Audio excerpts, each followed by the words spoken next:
So, wipes are so convenient to just have around the house. Do you think it would be okay to just keep a canister kind of laying around, I don't know, one in the bedroom, one in the living room, around your house? I understand the convenience. Honestly, I really do. But knowing that these are special wipes, these disinfecting wipes are antimicrobial pesticide wipes, and they are not something that children are supposed to be using. And they have very specific instructions.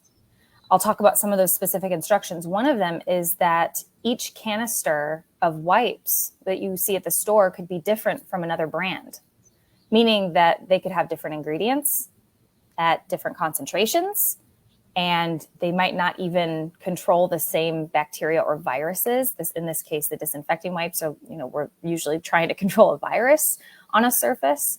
And so because of that, they have very strict instructions. And, although a lot of households may already have these around, knowing when and where to use them is so important that I kind of hesitate to say, just have them in every room, right? Because they are only for specific places. You can't use them on every type of surface.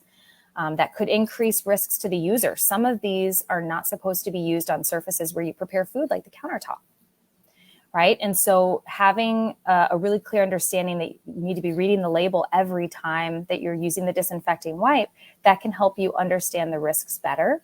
And also, one of the interesting things we're learning is how powerful the action of soap and water can be.